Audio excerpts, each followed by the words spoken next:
नंद घर आनंद भयो जय कन्हैया लाल की, हाथी घोड़ा पाल की जय कन्हैया लाल की। आप में हम सब है तो हरे कृष्ण वाले ही। तो हरे कृष्ण फैमिली में आप सभी का फिर से बहुत बहुत स्वागत है। आज की वीडियो एक्सट्रीमली स्पेशल होने वाली है क्योंकि आज हम बात करेंगे कृष्ण जन्माष्टमी के बारे में। तो अगर आप भी हमारी फैमिली का हिस्सा बनना चाहते हैं और आपने अब तक हमारे चैनल को सब्सक्राइब नहीं किया है तो please subscribe to our channel and don't forget to press the bell icon, क्योंकि बेल आइकन दबाएंगे तभी तो ऐसी डिटेल्ड और इन्फॉर्मेटिव वीडियोस हम आप तक पहुंचा पाएंगे। तो चलिए शुरू करते हैं। तो सबसे पहले आप सभी को भगवान श्री कृष्ण के प्राकट्य दिवस की बहुत सारी बधाइयाँ। कृष्ण जन्माष्टमी आ रही है और ये उत्सव बहुत ही स्पेशल है क्योंकि आज ही के दिन भगवान श्री कृष्ण 5000 साल पहले धरती पर अवतरित हुए थे, पापियों के विनाश के लिए और अपने भक्तों को असीम आनंद प्रदान करने के लिए। आप सभी जानते हैं कि कैसे भगवान श्री कृष्ण ने दुष्ट कंस मामा का वध किया था, जो बुराई पर अच्छाई की जीत थी। और साथ ही साथ गोकुल में, नंदगांव में, वृंदावन में और बहुत सारी जगह अपने सभी भक्तों को अपनी लीलाओं से असीम आनंद की अनुभूति कराई थी। तो जन्माष्टमी का ये उत्सव बहुत ही स्पेशल है हर उस कृष्ण भक्त के लिए जो अपनी भक्ति के मार्ग में आगे बढ़ना चाहता है। तो सबसे पहले जो कृष्ण जन्माष्टमी है उसे गोकुलाष्टमी और मंगलोरियन जन्माष्टमी के नाम से भी जाना जाता है। देखिए, जो हमारे भगवान श्री कृष्ण है ना, वो भावग्रही हैं। वो सिर्फ हमारे प्रेम और हमारे भाव को देखते हैं। तभी तो दुर्योधन के 56 भोग को भी उन्होंने स्वीकार नहीं करा और दूसरी तरफ विदुरानी के केलों के छिलकों तक को स्वीकार कर लिया। तो जो भगवान श्री कृष्ण है सिर्फ हमारे प्रेम और हमारे भाव को देखते हैं, इसलिए उनके जो भक्त हैं वे भी अपने प्रेम और अपने भाव से इस जन्माष्टमी के उत्सव को तरह तरह से मनाते हैं। फॉर एग्जाम्पल, मैंगलोर में या महाराष्ट्र के रीजन में जन्माष्टमी के दिन भगवान श्री कृष्ण की माखन चोरी की लीलाओं को इनैक्ट किया जाता है। बहुत सारे ड्रामास होते हैं, मटकी को टांगा जाता है जिसमें मक्खन भरा जाता है और बहुत सारे लोग एक पिरामिड फॉर्म बना के उस मटकी को तोड़ते हैं। गोविंदा आला रे आला, जरा मटकी संभाल ब्रजबाला। तो बहुत सारा कीर्तन होता है, बहुत सारी झांकियाँ निकाली जाती हैं और उत्सव को बहुत ही धूमधाम से मनाया जाता है क्योंकि भगवान भावग्रही हैं, तो वो सिर्फ अपने भक्तों का भाव देखते हैं। तो इस बार एक बहुत ही बड़ा कन्फ्यूजन हो गया है कि जो जन्माष्टमी है वो 6 को है या 7 को। देखिए, इसको कैलकुलेट करने के 2 तरीके होते हैं। एक होता है कर्मकांड वे और एक होता है भक्ति वे। कर्मकांड वे में जिस दिन तिथि शुरू होती है, जो है 6 सितंबर, उस दिन उत्सव मनाया जाता है। और भक्ति वे में जिस दिन तिथि मैक्सिमम टाइम के लिए अर्थात ज़्यादा से ज़्यादा समय के लिए होती है, उस दिन उत्सव को मनाया जाता है। तो सभी इस्कॉन टेम्पल्स में, वृंदावन में और मोस्ट ऑफ द प्लेसेस में जो जन्माष्टमी है वो 7 को मनाई जा रही है क्योंकि 7 सितंबर को ही तिथि मैक्सिमम पोर्शन के लिए है। तो हम ज़्यादा से ज़्यादा भगवान की कृपा चाहते हैं, इसलिए हमें हमेशा हर उत्सव को जिस दिन मैक्सिमम पोर्शन में तिथि होती है उस दिन सेलिब्रेट करना चाहिए। अब सबसे इम्पॉर्टेंट क्वेश्चन आता है कि जन्माष्टमी के दिन हमें क्या करना चाहिए, क्योंकि जन्माष्टमी इस बारी लॉन्ग वीकेंड के साथ आ रही है क्योंकि G20 की वजह से 8th, 9th और 10th को ऑलमोस्ट सब जगह बंद है। तो अगर आप भी दिल्ली में हैं और अगर आप भी लॉन्ग वीकेंड बना रहे हैं तो हमें क्या करना चाहिए? कि हमें स्टेकेशन पे जाना चाहिए, हमें गेटअवेज पे जाना चाहिए, हमें क्लबिंग पार्टीज़ के लिए जाना चाहिए, क्या हमें late night Netflix, Amazon Prime पे वीडियोज़ देखनी चाहिए? नहीं, हमें सबसे पहले कृष्ण जन्माष्टमी के दिन अपना एक रूटीन प्लान करना चाहिए। तो अगर आपने अब तक रूटीन प्लान नहीं करा है तो stay tuned and watch this video till the and, ताकि आप अपने दिन को बेटर प्लान कर सकें और भगवान श्री कृष्ण की असीम कृपा का अनुभव कर सकें। चलिए शुरू करते हैं कि हमें जन्माष्टमी के दिन क्या क्या करना चाहिए। तो हमें सबसे पहले कृष्ण जन्माष्टमी के दिन ब्रह्म मुहूर्त में उठना चाहिए। देखिए, जो ब्रह्म मुहूर्त का टाइम होता है वो होता है सनराइज से 1.5 घंटा पहले। तो हमें ब्रह्म मुहूर्त में उठना चाहिए, स्नान करना चाहिए और अपने किसी भी लोकल टेम्पल में या नियर बाय इस्कॉन टेम्पल में मंगला आरती को अटेंड करना चाहिए। देखिए, मंगला का मतलब होता है मंगल अर्थात ऑस्पिशियस। वैसे तो पूरे साल हमारे पास हज़ारों बहाने होते हैं मंगला आरती ना अटेंड करने के, तो एटलीस्ट कृष्ण जन्माष्टमी के दिन जो बहुत ही स्पेशल और ऑस्पिशियस दिन है, उस दिन हम एक ऑस्पिशियस टाइम पे उठ सकते हैं और भगवान के दर्शन करके अपने दिन को मंगलमय बना सकते हैं।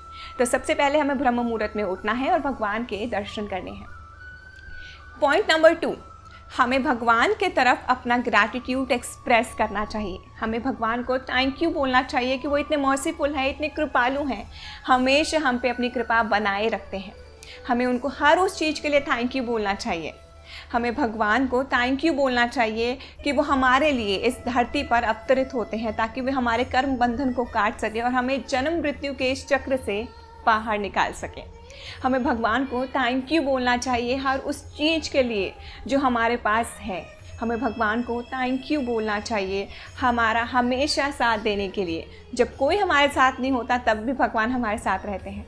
तो हमें कृतज्ञता एक्सप्रेस करनी चाहिए अपनी भगवान के प्रति, ग्रैटिट्यूड एक्सप्रेस करना चाहिए क्योंकि वो बहुत ही मर्सीफुल हैं और उन्हीं की वजह से शायद आज हम अपने जीवन में इतना खुश और इतनी तरक्की कर रहे हैं। पॉइंट नंबर 3, हमें भगवान श्री कृष्ण की लीलाओं को पढ़ना चाहिए, उन्हें स्मरण करना चाहिए।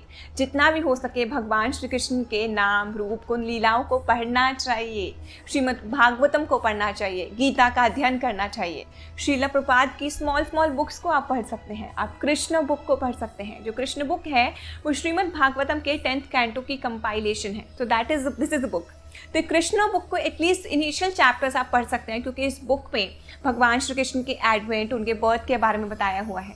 उनकी दामोदर लीला के बारे में आप पढ़ सकते हैं, उनकी माखन चोरी लीलाओं के बारे में आप पढ़ सकते हैं। बहुत सारी सुंदर सुंदर लीलाएं हैं जिनके बारे में आप पढ़ सकते हैं या उनका स्मरण कर सकते हैं। तो अपना ज़्यादा से ज़्यादा समय भगवान श्री कृष्ण की लीलाओं को सुनने में लगाएं। पॉइंट नंबर 4, आपको इस दिन कोई भी काम को अवॉइड करना है। देखिए जनरली जन्माष्टमी के दिन छुट्टी होती है और इस बारी तो लॉन्ग वीकेंड भी है। तो अगर आपकी छुट्टी नहीं है तो आप ऑफिस से छुट्टी ले लीजिए क्योंकि अपना बैंक अकाउंट और अपना बैलेंस तो हम रोज़ ही देखते हैं, लेकिन कभी कभी ज़रूरत होती है कि हम अपने स्पिरिचुअल बैंक बैलेंस को भी चेक कर लें। तो आज का पूरा दिन हमें अपनी स्पिरिचुअल लाइफ की नरिशमेंट को लेना चाहिए और भगवान श्री कृष्ण से अपने संबंध को स्थापित करने की पूरी कोशिश करनी चाहिए क्योंकि आज नहीं तो कब, आज का ये दिन बहुत ही स्पेशल है। तो अपनी इस स्पेशल डे को हमें बहुत ही प्रेशियसली यूज़ करना चाहिए। जो ह्यूमन लाइफ है ये बहुत ही रेयर है। तो let's make the best use of this day and do the best that we can ताकि भगवान श्री कृष्ण की कृपा और भक्ति हमें मिल पाए। पॉइंट नंबर 5, हमें आज के दिन ज़्यादा से ज़्यादा नाम जाप, हरि नाम संकीर्तन और कीर्तन का हिस्सा बनना चाहिए। पॉइंट नंबर 6, हमें ज़्यादा से ज़्यादा भक्तों का संग करना चाहिए क्योंकि जब हम भक्तों का संग करते हैं तो हमें एक बहुत ही पॉजिटिव एनर्जी और वाइब्रेशंस मिलती है, उससे बहुत सारी शक्ति मिलती है ताकि अपने भक्ति के मार्ग में हम आगे बढ़ पाएँ और अपने भक्ति के मार्ग में हम दृढ़ता से बने रह पाएँ। हमें ज़्यादा से ज़्यादा भगवान की सेवा करनी चाहिए। हमें अपने आसपास के मंदिरों में जाके पुजारियों से, पंडितों से भगवान श्री कृष्ण की सेवा मांगनी चाहिए। अगर हम वो नहीं कर सकते हैं तो अगर आपके घर टीटीज़ हैं, चाहे वो गौर निताई के हैं, राधा कृष्ण के हैं या लड्डू गोपाल के हैं, तो आप उनके लिए ज़्यादा से ज़्यादा सेवा करें। सेवा में आप मंदिर को सजा सकते हैं, उनके लिए भोग बना सकते हैं, उनका श्रृंगार कर सकते हैं और भी तरह तरह की सेवाएँ आप कर सकते हैं। पॉइंट नंबर 7 जो बहुत ही इंपॉर्टेंट है, हमें कभी भी सैड नहीं होना चाहिए। देखिए बहुत सारे लोग ऐसे होते हैं जो भगवान का दर्शन करने जाते हैं ना तो अपनी पास्ट मेमोरीज़ को या अपनी प्रॉब्लम्स को याद करके रोने लगते हैं। देखिए हमें ऐसा कभी भी नहीं करना चाहिए।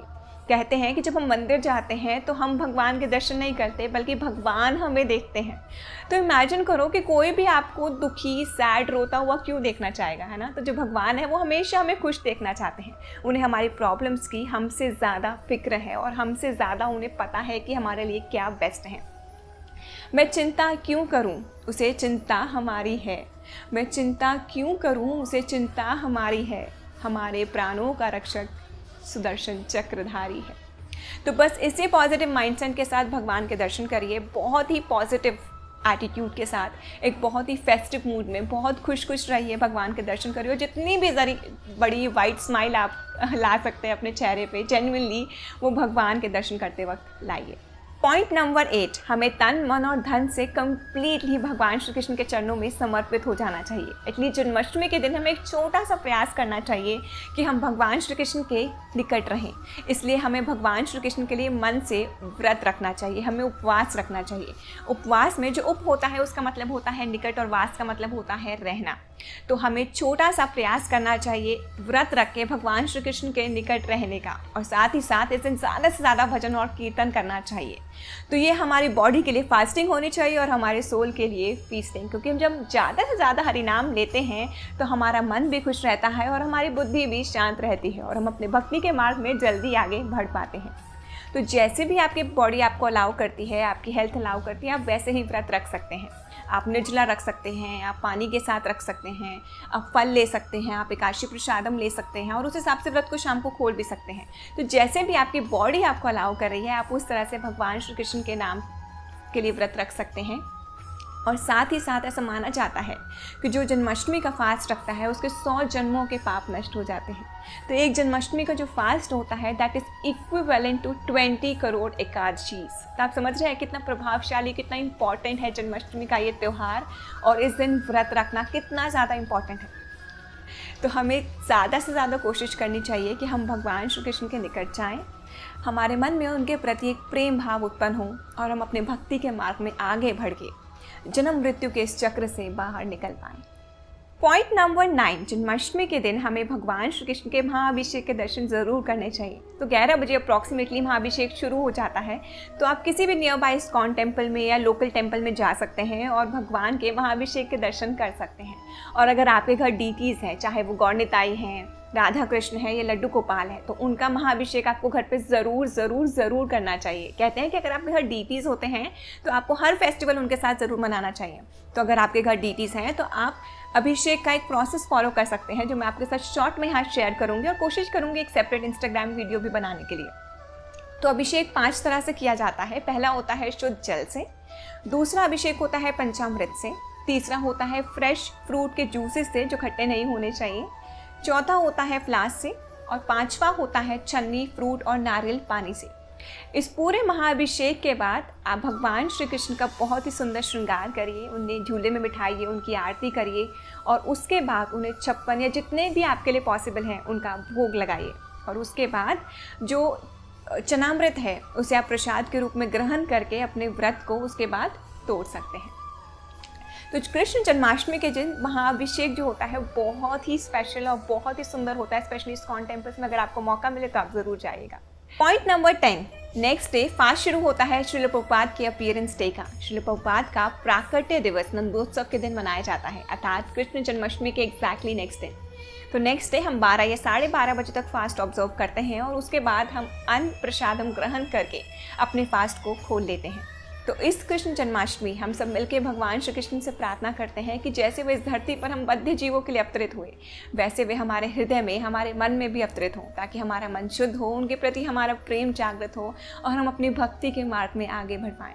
तो चलिए साथ मिल के उनसे प्रार्थना करते हैं कि उनकी प्रेम और उनके चरणों की सेवा हमें मिले, ताकि हम और हमारा पूरा परिवार आनंदित होकर अपने आध्यात्मिक जीवन में आगे बढ़ पाए। हरे कृष्णा।